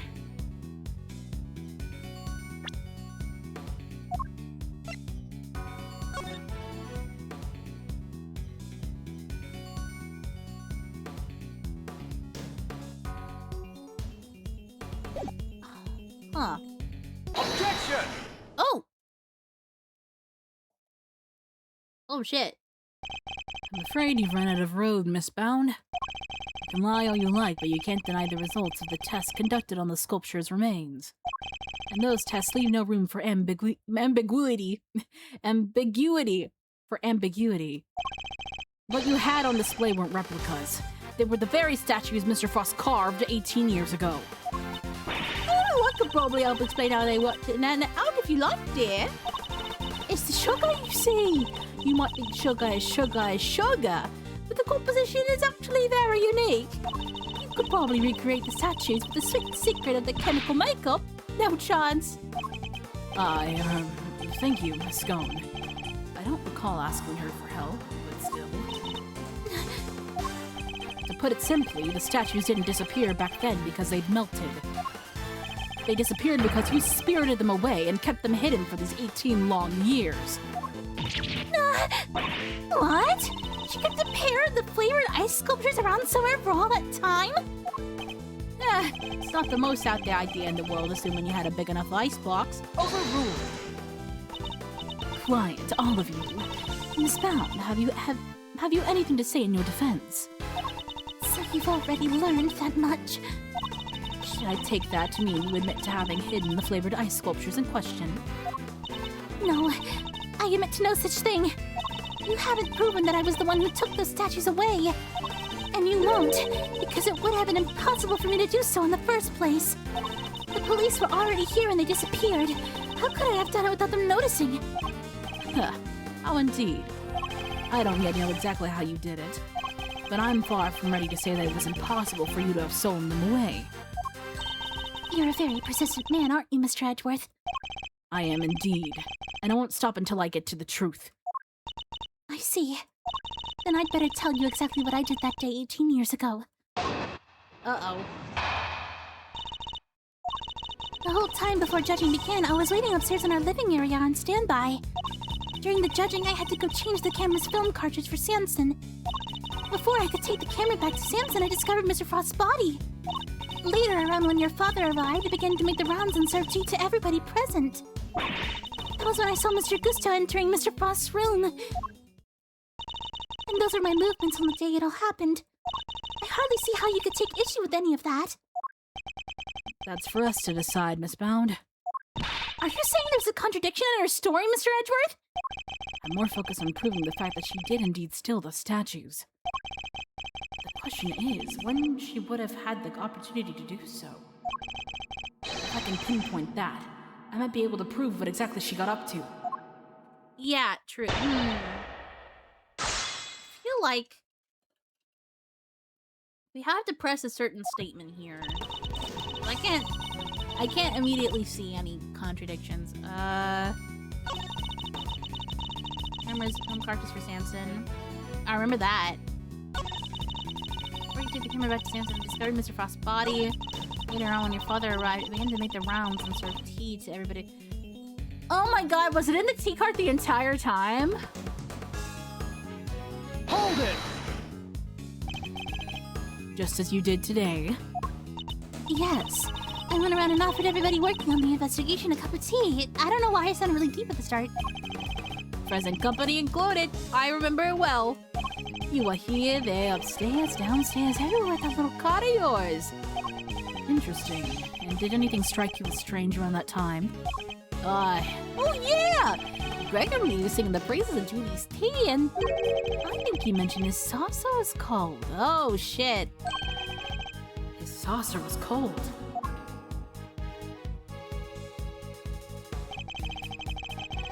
Was this the moment when Miss Bound stole the sculptures? I mean, yeah, I feel like this is the moment. Miss Bound, I believe this is when you stole the sculptures. I hate to contradict you, but the fountain room was full of witnesses at that point, and Mr. Fender included. Are you suggesting that I somehow got the sculptures out of Mr. Frost's room, right under everyone's noses? This has happened many times in this goddamn game series. That is precisely what I'm suggesting. And she did it by hiding them here. Take that!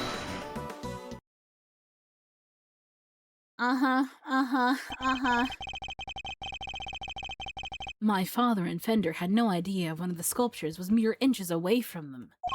Because it wasn't just a tea set you were pushing around, Miss Bound, but a hidden ice sculpture in a glass case.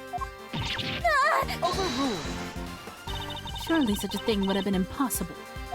How would a case of that size fit on a serving cart? It would have been spotted immediately. Objection! Because it wasn't. Who said anything about a serving cart? What? I'm not sure I follow, Mr. Edgeworth. What are you suggesting she use instead? The glass case, bro. Bro, this. Duh. Take that! And this is... the cart that Miss Bound used to move the flavored ice sculpture out of Mr. Frost's room 18 years ago. And it would appear that the very same cart is still here with us in the fountain room. Yeah. We originally bought it for use in the contest. And you're saying Miss Bound loaded Mr. Frost's sculptures onto this cart and carried them off? I am. As you can imagine, all one would need to do is lay its case on its side and add a tablecloth. And it looked exactly like a normal serving cart, thus allowing her to move the sculptures around freely. Can it be? Holy moly, of course! That's why those sauces were so chilly. It was sitting on top of a big old block of ice! Jodes, how could you? Impressive. And again, you are Mr. Gregory Edgeworth's son. I should have expected no less. There isn't a scrap of evidence that I stole the sculptures all those years ago now. And yet, I knew that no matter what I said or did, I'd always be under a cloud of suspicion. So you admit it? You admit that you stole them from Mr. Frost's room? Yes, I do. I took those sculptures in their glass cases out of that room 18 years ago. As Mr. Edgeworth correctly deduced, I dressed up the lift cart as a serving cart to do it, and slipped in and out of Mr. Frost's room while I was going around serving tea to everybody. In the end, I'd removed not only the sculptures, but the flavored ice Zodiac blocks as well. Zodiac blocks? I feel like I've seen them for myself before. Yeah.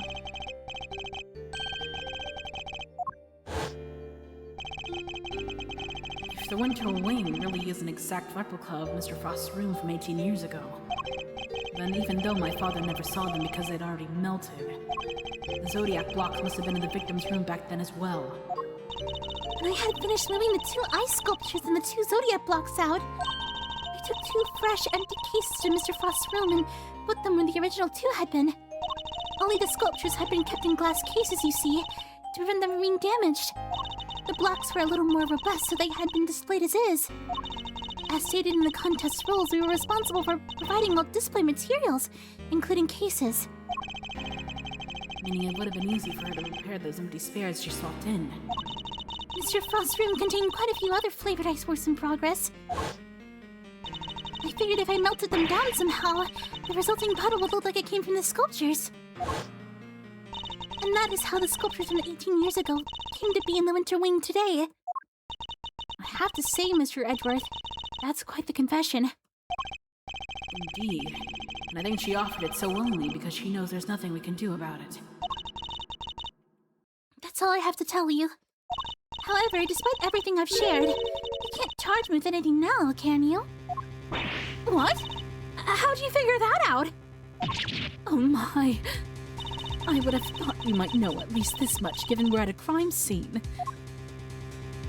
I suggest you memorize the various statutes and limitations outlined in this book. Statutes for dummies. Statutes of what? Oh boy. Hooray. Just for me. Just for me. Can I take a look at that? Theft, 7 years. Murder, 15 years. Statute is suspended should the suspect flee to a foreign country.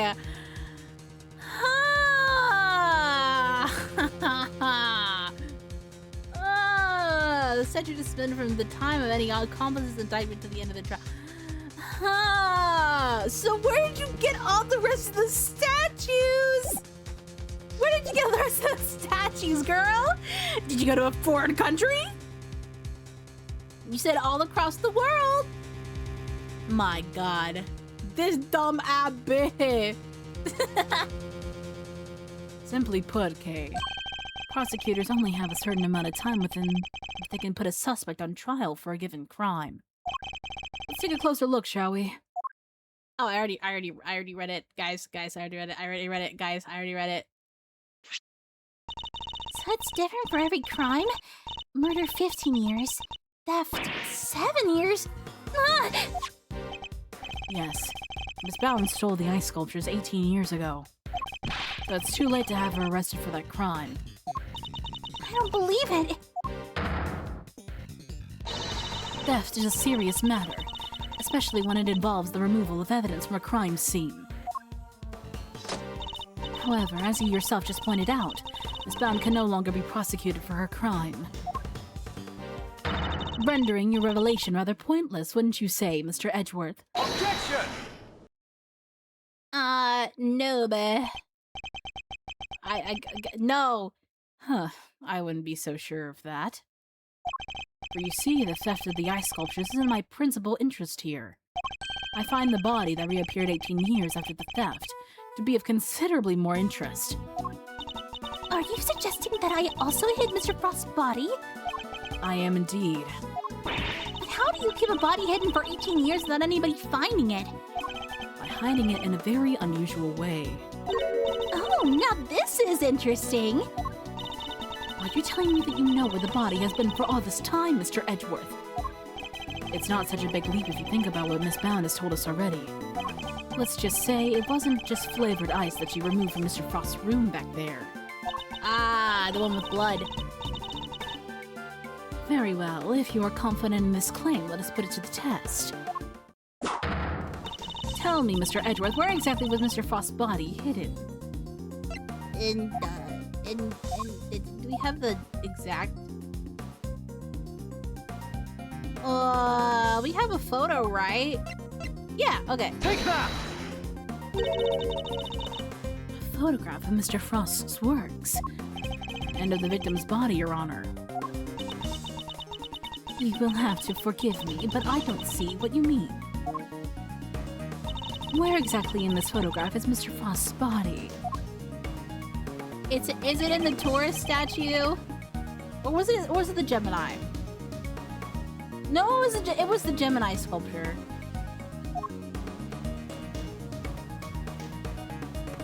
Was this the Gemini one? I think so. Take that! The Gemini sculpture? Yes, it may look like a sculpture at first glance, but it is in fact Mr. Frost's corpse. What? Surely you can't be serious. I don't see anything in the photograph to support such a wild claim. Objection! That's because a certain piece of evidence was used to hide the body in plain sight. And what piece of evidence might that be? The court demands that you present what was used to conceal the body. It was the luminous cloth. Take that! One of the cloths from the autumn wing. Yes, when it's made to glow in just the right way, it's so visually convincing. You might mistake it for ice. Isn't that right, Miss Skull? Well, yes, dear, but you can make it look just like about anything, really. Even blazing fire. And the right shade of blue would make it look like ice, yes. Exactly like it, in fact. Overruled! Is it not the case that a certain special device is needed to generate these colors, though? Objection! Huh. If you would care to take another look at the photograph in the winter wing, Your Honor. You'll notice there is a small box connected to the bottom of the Gemini display case. That's one of the very light-emitting devices in question. Detective Gumshoe even confirmed its presence. In fact, this particular device went missing 18 years ago. Back then, it was no doubt firmly connected to the cloth inside the display case. Which means Miss Bound had no choice but to take it with her when she removed the sculpture. So you see, this cloth and the light-emitting device were being used to create the illusion that Mr. Frost's body was in fact a statue covered from ice. Oh my god. No, this can't be. Wait, so you're telling me that when we took that photo of us in the winter wing... Yes, we're standing right in front of the body. Damn. The body and the cloth were both recovered from the fountain. Why were they found there if the body was supposed to be in the winter wing disguised as a sculpture? Objection! Because there would have been no mystery as to how the body had been hidden if we had found it as is. Miss Bound needed to remove Mr. Frost from the winter wing in order to throw us off the scent. Overruled! Ridiculous. I don't recall her sneaking around behind our backs to throw a body in the fountain. No, and she didn't need to, because she had another method at her disposal. Her trusty lift cart. The same cart that had proved so useful in executing her original theft. What? Ah! I believe she wheeled the body into one of the other wings and floated it down the stream of the fountain. Oh, the stream to the fountain. The frozen body, being quite solid, probably got stuck somewhere along the way. Which is why only the cloth appeared at first. The cloth Miss Scone discovered. And then, the body followed afterwards once it had thawed enough. It's an ingenious theory, Mr. Edgeworth. But can you prove... Excuse me, I had a hiccup. Can you prove that it was me? Now I have the hiccups. It seems a little unfair to expect me to accept your... Fuck. Help, help, help. To accept your accusation without proof, don't you think?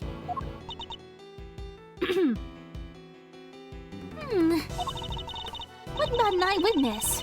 Do you think someone might have spotted her when she was moving the body? As a matter of fact, I do.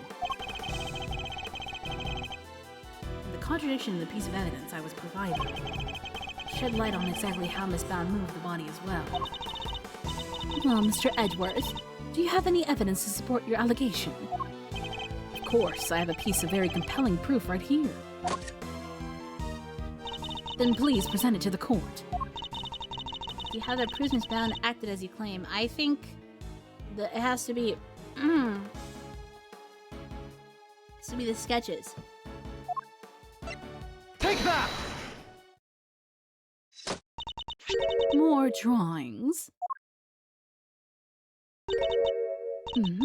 And is that me? Yes, Mr. Butts drew sketches of people as they passed through the fountain room. What I'm interested in is the cart we can see here. Miss Bound's serving cart. What about it? You don't see it? She's using the same trick she used 18 years ago. Ergo, you know that Miss Bound was busy moving Mr. Frost's body when this picture was being drawn. What? If I may... No, you may not. I don't see Mr. Frost's body anywhere in that sketch. All I see is a picture of me delivering chocolates to everyone. Really? Then allow me to direct your attention to the cover of the tablecloth, Miss Bound. I'd originally thought that Mr. Butts had made an error, but he's assured me that it couldn't possibly be the case. This tablecloth appears to be light blue. Yes, a shade of tablecloth that Miss Bound doesn't seem to own. The cloth only appears to be light blue due to the body hiding just underneath. Ooh.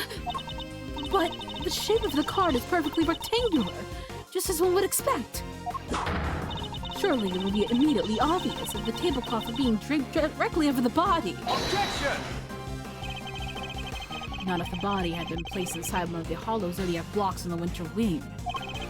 Place one of those in the lift cart and it'd easily pass muster as a regular serving cart, wouldn't you agree? Goddess of justice! Miss Bound, surely now you must admit that it was you who moved the body, just as you did 18 years ago. I didn't expect you to deduce all that from a single simple sketch. But that sketch alone isn't really enough to prove your theory, is it? You needn't worry on that front. My case doesn't rest solely on Mr. Butt's artwork. Once you had disposed of the body, your serving cart became a simple lift cart once more, which is exactly what we discovered here in the fountain room. And without a serving cart, you had to find someplace to put your chocolates. My chocolates? The ones I was handing out? As we saw in the sketch, you had originally placed them on top of the cart. But the chocolates you gave us came from your pocket. Oh yeah! Mine was half melted. It was still super sweet and tasty though. Why did you suddenly feel the need to put the chocolates in your pocket, Miss Bound? It was because you no longer had a serving cart to put them on. That's why. One moment, please. You have explained what Miss Bound did with the chocolates in the lift cart. But what about the tablecloth? Where did it go? Indeed, if stashing the chocolates in her pocket was the only solution she could think of, I doubt Miss Bound had the time to dispose of an entire tablecloth. Well, Mr. Edgeworth, do you have an answer for me? Miss Bound didn't hide or dispose of the tablecloth, Your Honor. In fact, it's right there in front of us. Perhaps you would care to enlighten us? Where exactly is the tablecloth Miss Bound used to hide the body?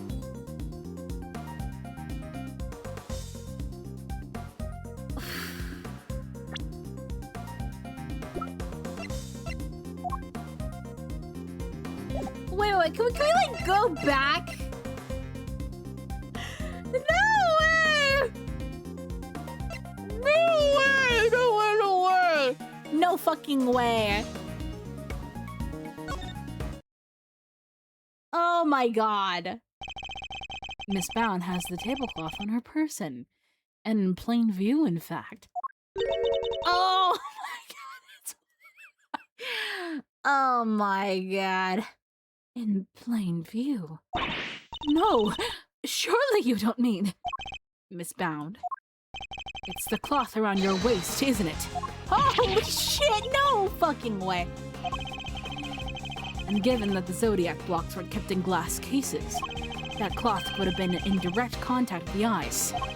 All we would need to do to confirm my theory is test the cloth for traces of the sugar used in Mr. Frost's work. The game is up, Miss Bound. It's time to come clean. Holy motherfuck. You won't need to test the tablecloth. Everything you said is true. I stole the Delicious Investicide Ultra, and I moved Mr. Frost's body. Wow. It was me. It was all me. The actress.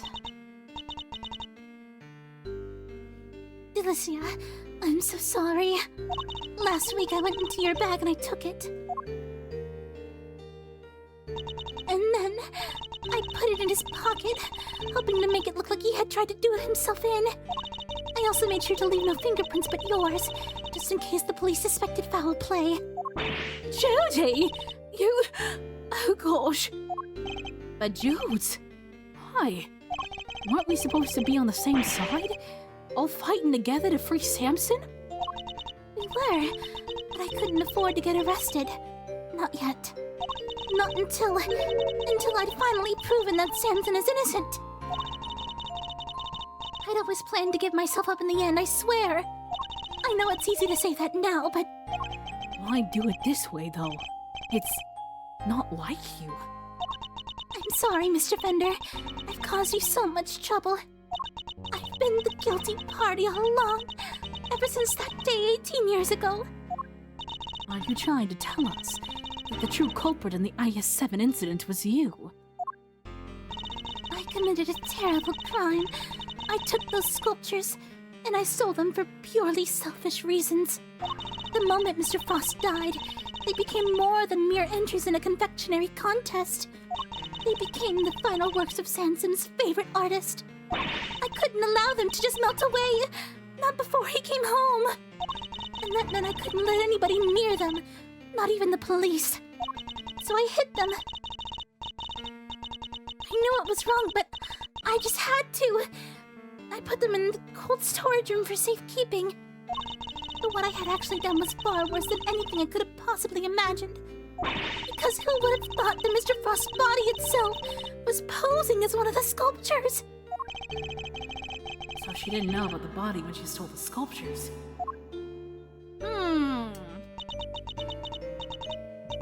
Samson is a kind man, a saint. He could never kill anybody. Never. And yet, because of what I did, the police never found Mr. Frost's body and Samson was found guilty. So Gusto was the killer. It has to be. After all he'd done for me, he was my family. The only family I've ever had. He was the most important person in the entire world to me. And Jude. after his conviction, I was forced out of our home. I was finally able to return only a few days ago. And when I did, I went to the cold storage room to check up on the sculptures. And that's when I saw it. Mr. Frost's body. It had been there the whole time.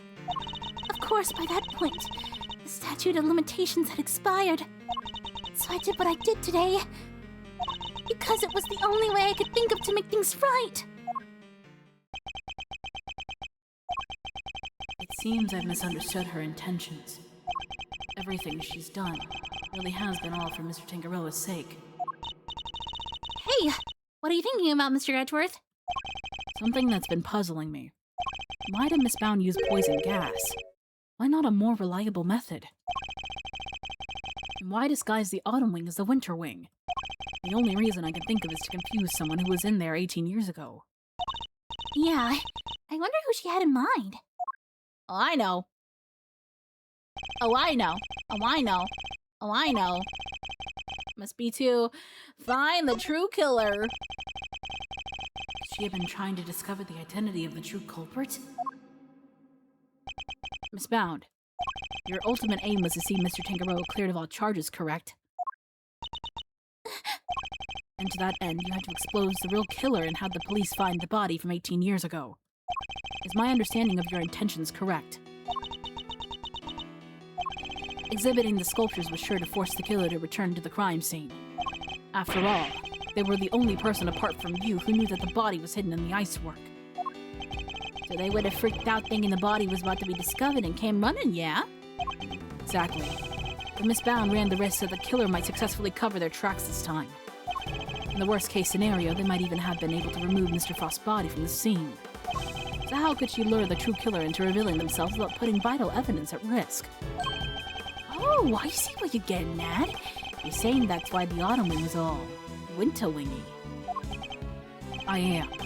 You were betting on one thing, Miss Bound, weren't you?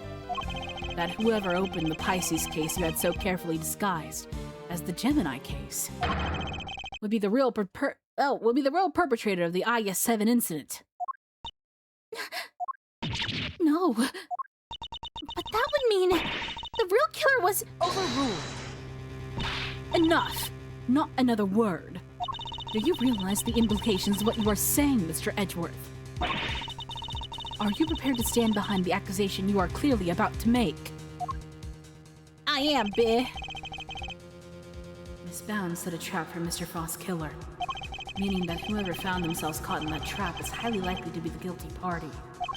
But I lack the evidence to support such an assertion. To accuse someone without any evidence is not to be done lightly, so... Should I really go ahead and make my accusation and name Mr. Frost's killer nonetheless? Make it, bitch! My ultimate goal is to see the truth exposed. And to do that, I need to seize the moment. Yeah. We already know. We already know. Yes, Judge Gavelle. I'm prepared to stand behind my accusation. I know exactly who was to blame for the IS-7 incident. Mr. Gusto, the victim of the poison gas attack is the perpetrator behind the IS-7 incident?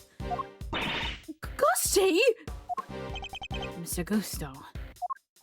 Miss Bound, as we have established, you knew that the opening of the gallery would lure in the real culprit. And you set up the poison gas trap in order to catch them. Do you dispute the facts thus far? You're a very impressive man, Mr. Edgeworth. Just like your father. And of course, you're absolutely right. Then perhaps you could tell us exactly what happened in your own words. Of course, I have nothing to hide anymore. So I might as well tell you everything. As you said, I set a trap here in the gallery to try and catch Mr. Frost's killer. Before we opened, I made sure that the door to the autumn wing was the only one that was unlocked.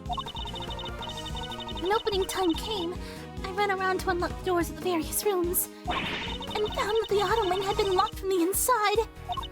The killer is on the other side of the door. The thought, well, it frightened me. And then she simply walked away, leaving him to fall victim to her poison gas trap. When I heard that Mr. Gusto was being treated for gas inhalation, that's when I knew he was the murderer. All that was left for the police. All that was left was for the police to find Mr. Frost's body, and then Samson would finally be proven innocent. At least, that was my plan. Jules, why didn't you tell me? You know I'm always here for you, right? You could have found another way. It didn't have to be like this. Thank you, Mr. Fender. You've been so very kind to me all these years. But I'm the one who created this mess, so it was up to me to try and clean it up. I didn't care what it took, as long as I could get Samson out of that awful place. Judy, Judy, Judy. 18 years ago, the police managed to cover up the fact that Mr. Frost's body had gone missing. If I went to them now and said it had reappeared, I was afraid they might have tried to cover things up again. So I worked to set off a very public incident here in the gallery, in front of as many witnesses as possible. I'm so sorry, Judy. You, Samson, Gregory. I let you all down. No. Fender, this can't be easy for him. No, I'm the one who should be apologizing. Mr. Edgeworth, Mr. Fender, I hope one day you can forgive me. And whatever punishment I have to face, I'm ready to accept it.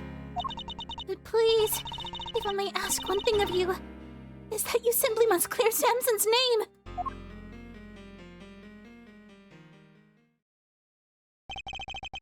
The way the truth of these past 18 years had come to light was unexpected, to say the least. And yet, it had only set us down a path towards an even more shocking end. What is that supposed to mean? Hey, come back! Hey, come back! What is that supposed to mean? Miles, come back! Miles! Oh god, alright. I'm gonna leave it here for today. Thank you everybody so much for watching. I appreciate all of you. Tomorrow we're gonna be doing some more drawing. Catching up on some commissions, so I hope to see you there. I hope you have a wonderful rest of your day. Thank you so much for dropping by. Thank you to everyone who's been lurking. Everyone who said hi. I appreciate all of you. Safe travels back from heaven, be good people, and I'll see you tomorrow. Goodbye. Goodbye.